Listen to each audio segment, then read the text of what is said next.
Our next speaker is Jackie. Jackie Namara Rukare from Uganda. She is having a baby with diabetes. Well, she had a baby with diabetes and started a platform called Sugar Cubes. And well, we know some of these platforms here in Europe or in the US. Children with Diabetes is the largest community of parents of children with diabetes. Jackie, you did something very similar out of very similar motivations in Uganda. You wanted to talk a little bit about that, but then also about the situation in Uganda right now after COVID, which I think is important to hear as well. Welcome to Doc Day, Jackie. Thank you very much, Bastian, to the DDoC team. And thank you to all our diabetes advocates. I'm truly inspired by all the stories that I've had so far. And Renza, I am an ardent fan on Twitter. It's my pleasure to actually see you in the flesh. I like the way you share your stories because I can so relate to some of the drama involved in managing diabetes. So like Bastian said, we began our diabetes journey about 13 years ago. Our son was diagnosed at 1.5 years old. And that came as a complete shock to us because we didn't know any kids who had diabetes at that point. And so as we began to learn more about, what it takes to raise a child and to get familiar, it took us a couple of years. So in 2011, we started Sugar Cubes as a platform for parents and kids to find a space where they could come and share basically everything that they were going through, their fears, their frustrations, their joys. But we also use it as a platform to do diabetes education, to create awareness for diabetes in children and to advocate where we are needed. So what are the things that we are currently faced with, especially with COVID? We all know that COVID came and disrupted and turned the world on its head, and the same thing happened for us here in Uganda.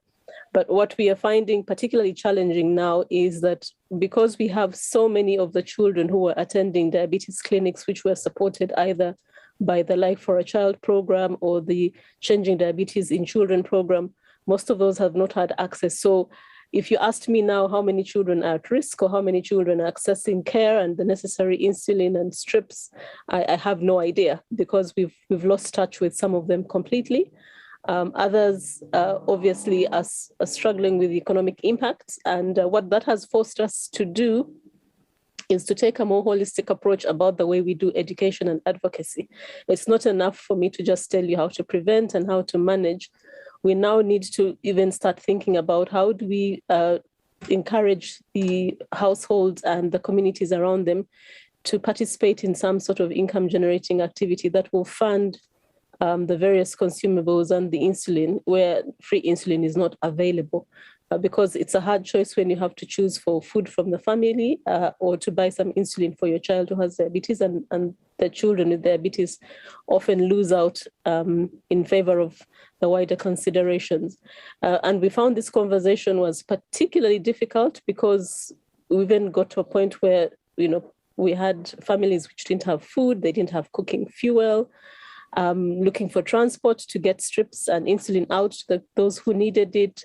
When the travel restrictions and the lockdown were in place, we had families and kids who were separated from their primary caregivers. And there were really some heartrending calls where you're trying to mobilize a neighbor to figure out how to use a glucometer and administer insulin to a child who is experiencing a really either bad hypo or hyper situation. So it's forced us to make the conversations broader and to bring in a lot more people who typically wouldn't come to the table willingly. So we are reaching out to the insurance providers, for example, and also trying to have that conversation with government in terms of inclusion at the universal healthcare level.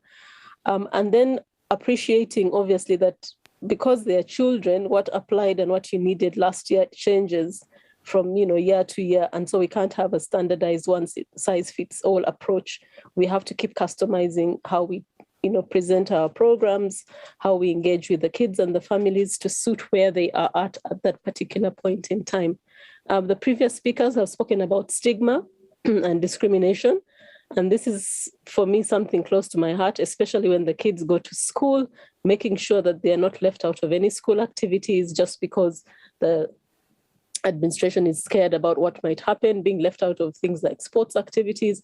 And it's a continuous education program. So we can never tire of it. And of course, all important, that mental support, the social psycho support, because it's a very lonely disease. And so imagine a child who has not only to deal with this life-altering challenge they have, but to also have to cope with it mentally at a stage where everyone else that they look at is living this happy, carefree life. And so those have been some of the things that are keeping us awake at night. And then obviously for the caregivers, burnout is real.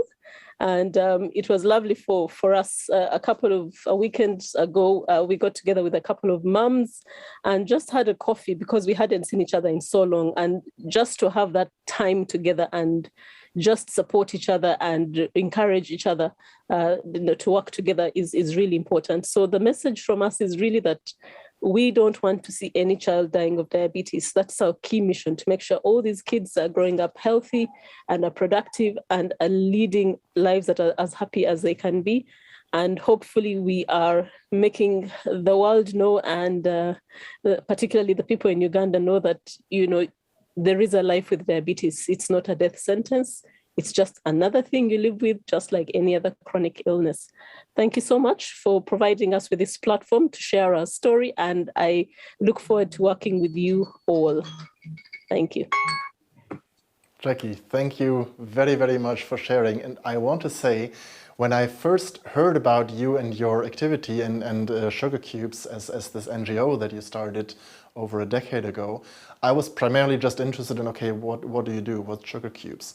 And then in our pre-calls where we talked about Doc Day, what I really, really came to love about what you have now also been presenting is how the hardships of our times right now, the post-COVID, difficulties that have come to life in your community, in your country, how this brings out the kind of best in peer support that this community can offer to people, that you, as you say, bring in people who usually wouldn't join the table, that you manage to kind of do what peer support can do for all of us, even for, as you said, the caregivers, mothers coming together, discussing, helping each other out just by talking. I think this is so important, how us sticking together in this kind of peer support spirit can really, really make a difference. And I know it's difficult times right now, but it is great to see at the same time how these difficult times bring this back to life more than maybe it has been happening before. And I think what you're doing there is really like a role model, reminding us as well of focusing back on the core of peer support.